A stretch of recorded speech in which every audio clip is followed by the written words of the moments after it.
Freeze in this exact, microscopic sliver of time. Don't you dare scroll. Don't look at a single notification. Don't swipe toward another world. Flip your phone to silent. Sever your router from every living soul in your house. Pull the heavy blinds shut and crank the volume until the raw bass starts physically rattling the concrete bones of your floorboards. Because the European tennis elite just tried to plan an absolute, foolproof trap for our girl, and instead they just watched their master plan violently turn to ash before their very eyes. If you call yourself a true, loyal, and breathing member of the Eala army, you absolutely cannot afford to miss a single solitary heartbeat of this breakdown, because what just happened at the Lindt Open in Austria was not just a tennis match. It was a soulful takeover. It was a violent, undeniable, and mathematically flawless reality check. The headline screaming across the globe right now reads, Alexandra Eala versus Julia Grabher. Nobody predicted this victory. Let that sink in for a second. Nobody predicted this. That is exactly what the mainstream American and European sports media, the terrified billionaire suits in the corporate boardrooms, and the established panic veterans hiding in the dark shadows of the WTA locker room want you to believe. They want to spin this narrative that Eala pulling off this magnificent brutal victory against an Austrian veteran was some kind of freak accident, some kind of statistical anomaly.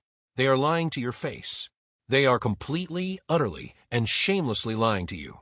And today on this channel, we are going to expose the absolute, unvarnished, terrifying truth behind this specific match. We are going to rip the mask off the tennis establishment because we need to talk about the setup. We need to talk about the absolute blatant disrespect that Alexandra Eala had to face stepping into this specific tournament.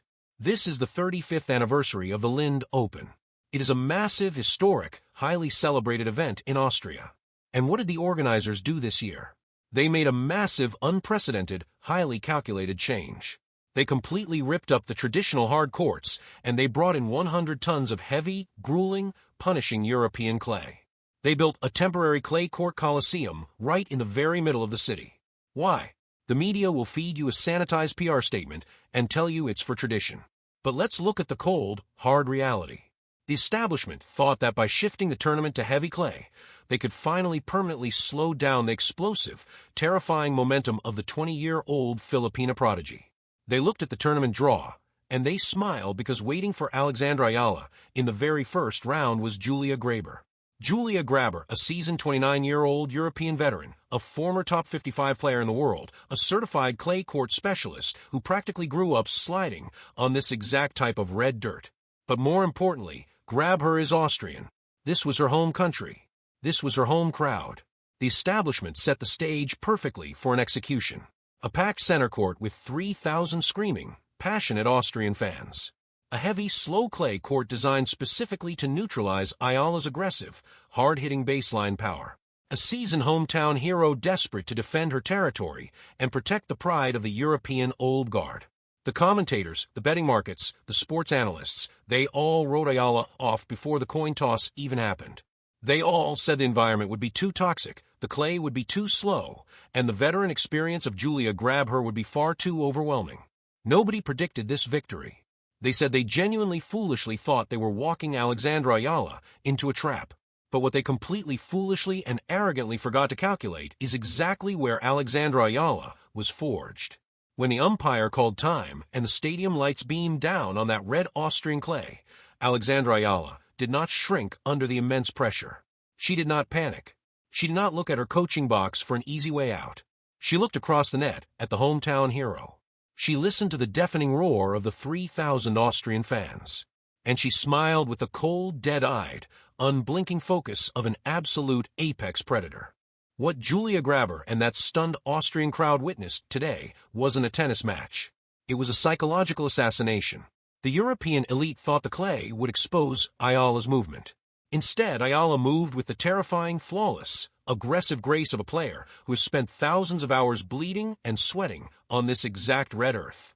Every single time Julia Grabher tried to launch her heavy signature kick serve to shove the 20-year-old off the baseline, Eala stepped aggressively forward. She took the time. She completely neutralized the veteran spin, flattening it out and driving it deep into the corners with a level of suffocating venomous top spin that practically ripped the racket out of the veteran's blistering hands. The Austrian crowd tried to get loud. They tried to scream for their hero. They tried to haunt the young Filipina. But Ayala systematically, mathematically, and clinically erased their voices from the room. Every time Grabher managed to find a sliver of momentum, every time she earned a breakpoint opportunity, and the crowd started to rise to their feet, Ayala slammed the heavy titanium door permanently shut. She found her first serve. She painted the lines. She hit defensive passing shots on the dead run that absolutely defied the fundamental laws of physics. By the middle of the match, the deafening roar of the 3,000 Austrian fans had been reduced to an absolute terrified pin-drop silence. You could literally hear the heavy, exhausted breathing of the hometown hero echoing through the arena. Ayala completely, fundamentally broke Grabher's will to fight right in front of her own people. The media says nobody predicted this. How absolutely, incredibly, sickeningly disrespectful to our warrior. Do they honestly, genuinely think that you can trap a premium graduate of the Rafael Nadal Academy on a clay court and expect her to fail? The academy in Mallorca is not a luxury country club. It is a military boot camp for tennis terminators built on the most brutal, unforgiving red clay on planet Earth. Rafael Nadal, the undisputed king of clay, the greatest gladiator the sport has ever seen, literally programmed his entire tactical and psychological philosophy into Alexandra Eala's brain on this exact surface. You thought you were bringing her into hostile territory. She was born in the fire of the clay. When Eala slides into a heavy forehand, she is actively channeling the ghosts of 14 Roland Garros championships. When she locks in on a return of serve, she is using the exact blueprint designed to destroy European baseline grinders. The establishment tried to throw her into the deep end of the clay court swing, and they just found out the hard way that she is a terrifying, unstoppable multi-surface monster. I want you to imagine the absolute paralyzing panic in the camps of the top seeds right now. The fourth seed, Jelena Ostapenko, is sitting in her hotel room in Linz right at this very second. She had a bye in the first round. She was probably sitting on her bed watching this match on television, fully expecting to play the Austrian veteran next.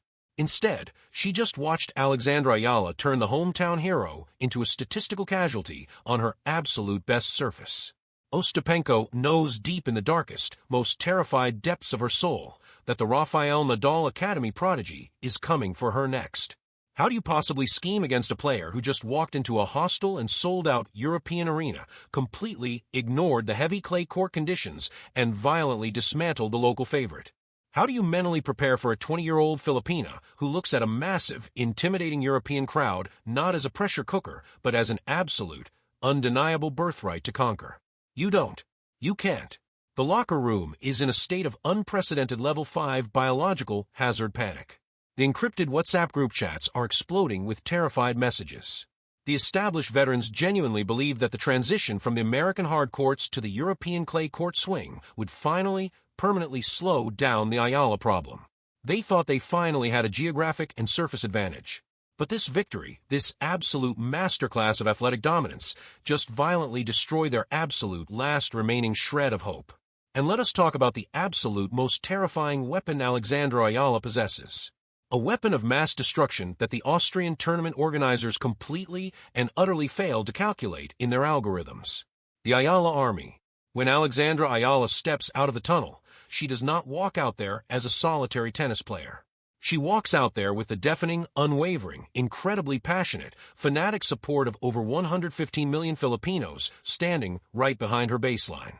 The commentators were stunned on live television. They couldn't believe how loud the Filipino diaspora in Europe was in that stadium. The Austrian fans paid for their tickets, but the Eala army completely, unapologetically took over the emotional real estate of the arena.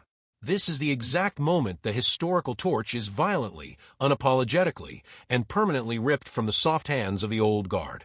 The era of the European media dictating who gets to win on the clay courts, dictating who the fans are allowed to love, is completely, permanently dead. The crown is being taken by absolute, undeniable brute force. Alexandra Eala is no longer the future of women's tennis. She is the terrifying, unstoppable, all-consuming present. I need you to completely, absolutely, and aggressively flood the comment section of this video right now. I need the Eala army to mobilize like never before in the history of the internet. I need you to make your voices heard so loudly, so aggressively, and with such overwhelming, undeniable, terrifying force that the terrified corporate executives in their boardrooms and Yelena Ostapenko, hiding in her hotel room, cannot possibly ignore the absolute truth of what is coming for them next. I want you to share this video on every single platform you have. Send it to everyone. What is your immediate, unfiltered, aggressive reaction to Eala completely silencing the Austrian crowd and dismantling the hometown hero on the heavy European clay? Do you agree that the tennis establishment was incredibly foolish to think they could trap a Nadal Academy graduate on a dirt court? How incredibly, deafeningly, earth-shatteringly loud is the Eala army going to be when she steps onto the court to face the fourth seed, Yelena Ostapenko, in the next round to claim her destiny? Is there absolutely anyone left on this entire professional tour that can possibly stop our girl on this surface? Or is the rest of the European clay swing just an official inevitable coronation of the new undisputed queen of the WTA? Drop your wildest celebrations, your deepest tactical analysis, your loudest cheers, and your absolute boldest, most terrifying predictions for her impending championship victory in the comments below. The revolution is not coming. The revolution is already here.